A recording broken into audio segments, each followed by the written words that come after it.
Alright, so we got a lot to do today, and I figured I'd document some of it. So we're about to run to the UPS store and get a mailbox for SPX Labs so people can start mailing me stuff, because I've been getting a lot of requests to have stuff shipped to me. And now that I'm at a new place, I really don't want to use my personal address anymore for that.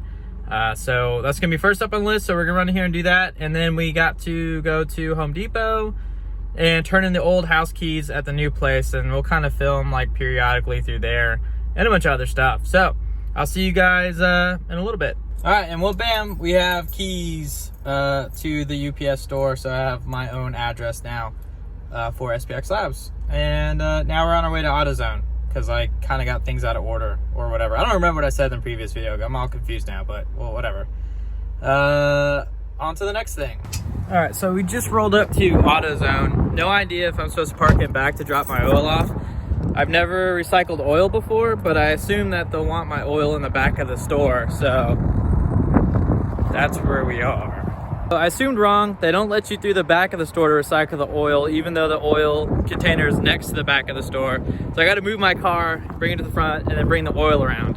Also, recycle your oil if you change it. Don't be a douche and destroy what's left of our environment. It's about to die, and I know a lot of people think it's about to die and they say, so what? But we need it, at least until I die anyway. So I didn't know this, but apparently when you go to refill your oil at Advanced Auto Parts, they just let you in the back of the store, which is pretty cool. So we can see everything. Chug, chug, chug, chug, chug, chug.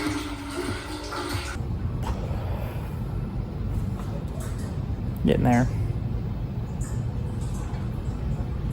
So we are at Ace Hardware and looking at these keystones, and they're pretty expensive.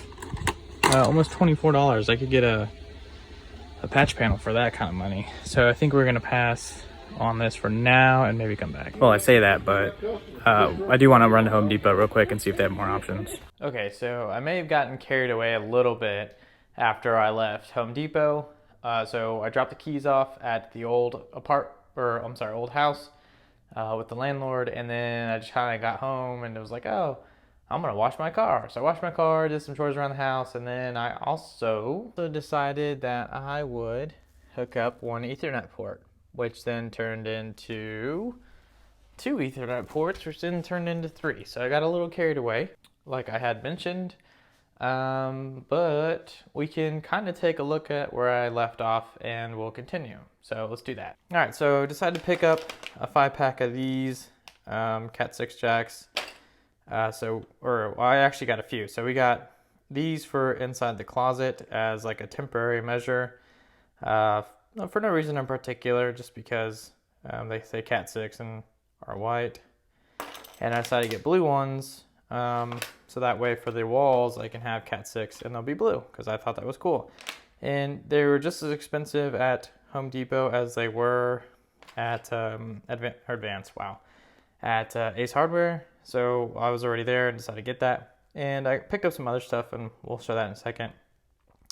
And I've been testing my cables with this Netgear switch, and everything seems to be working so far. So now the real question is does this fit? And if this fits, then I think I'll put the network equipment in here, at least temporarily, and wait till later to get the actual wall-mounted network rack, because it might be a while. I don't know how long, but it'll be a little while before we actually get that. So let's go take a quick look in the network closet to see kind of where I left off with that room. All right, and as you guys suggested, I picked up a Klein tool crimper from Home Depot because it was available there, and I moved this router, modem / TV box, the all-in-one combo that AT&T gives you. Moved that into the network closet. And then just kind of like was testing things out. So like I said, I made about 3 of these. I have 2 left to go.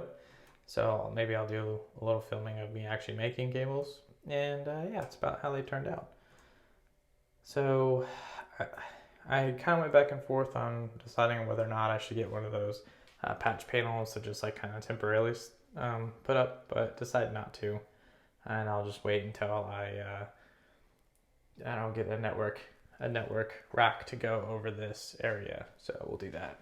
And got my CyberPower PDU right there, and that's pretty much all there is to see in here.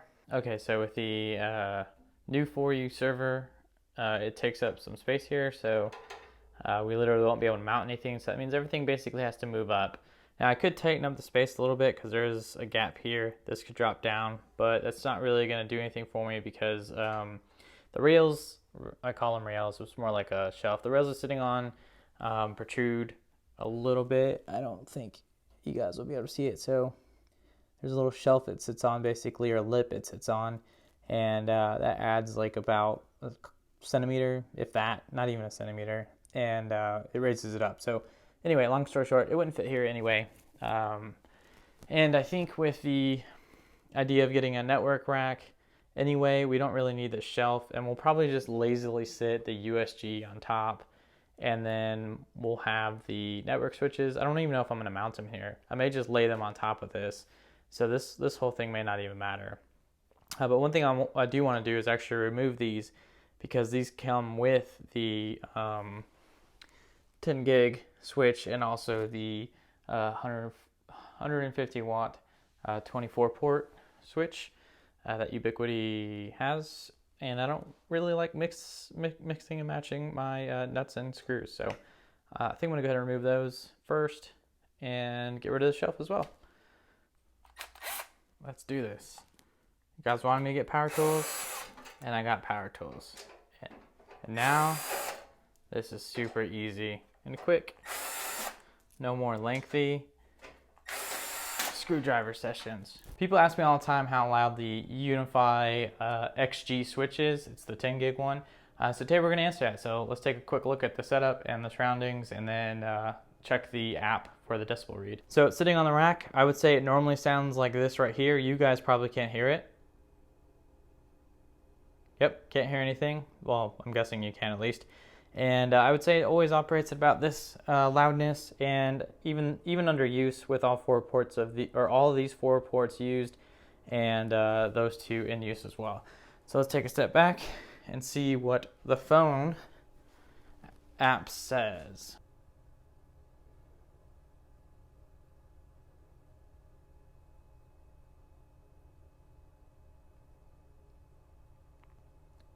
So according to the phone, it says that it's about 47 decibels in this room, and I'm pretty sure that might actually be more with the outside AC unit than the actual switch itself. So we're going to unplug the switch and see what the difference is. Okay, we can see the switch is off because you can't see the blue light anymore.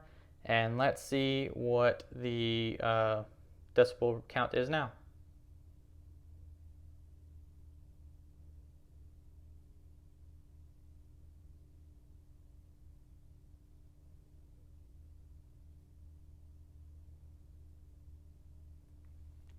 Yeah, not sure why it's louder. I'm guessing it can pick or hear me breathing, but yeah, I'm gonna guess this thing is the switch is just slightly below 45 decibels, maybe 47 decibels at peak. Okay, so I decided before continuing on, I would actually do a test fit to see if the the server rack fits in the closet, and there'd be no point to really do anything. And then when I was thinking about that, I decided, you know what? Let's just go ahead and put these screws back in here so I don't lose them, because they're not going to go anywhere. So when I do need them, I know where to find them and don't have to worry about packing them up. And I'm not going to unbox that now because I want to get this whole thing in the network closet, hopefully. So let's do that.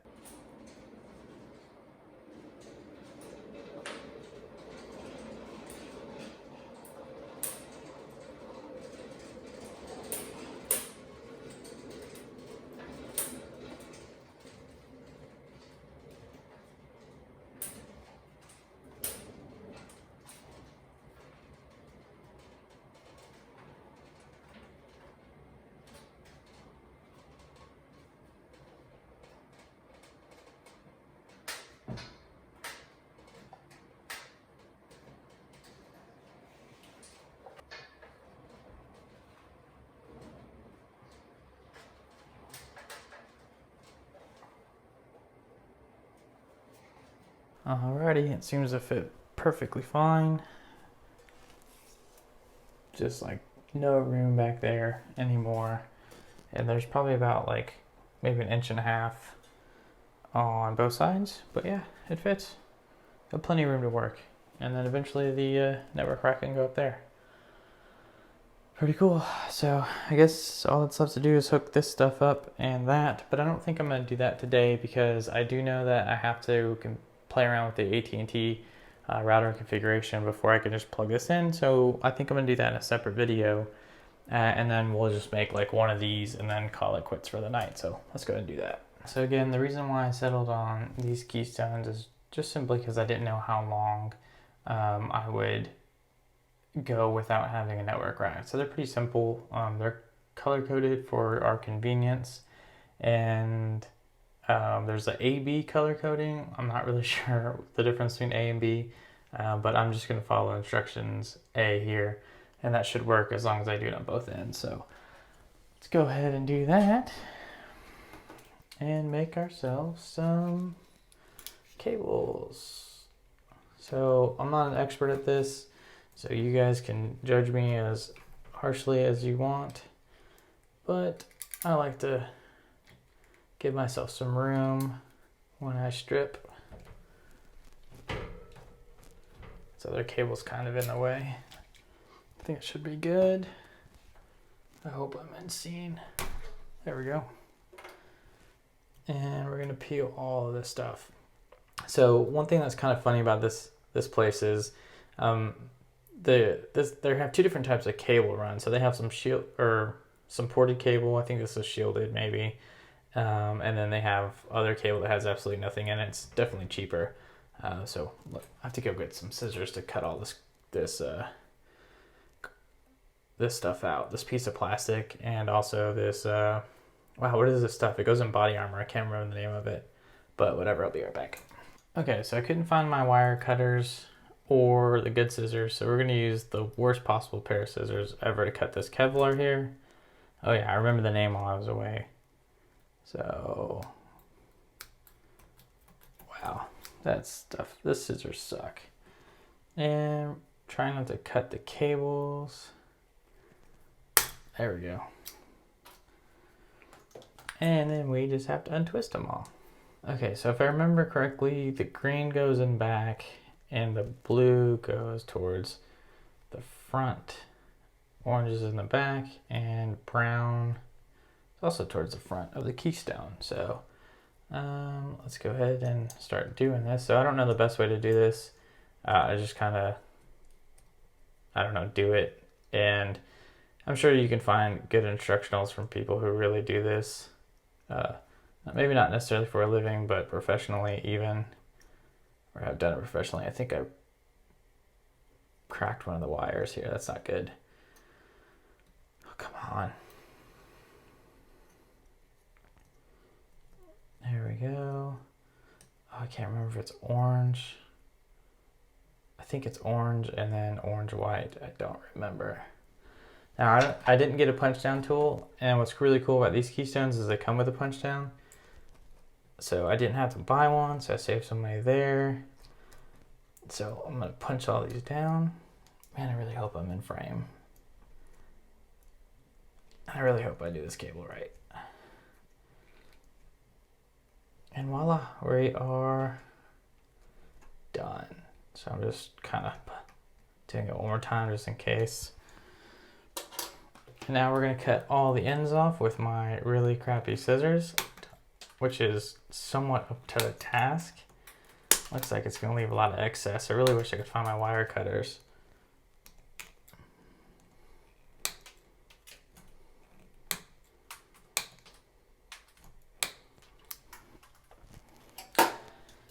And then we're going to put a cap on the keystone.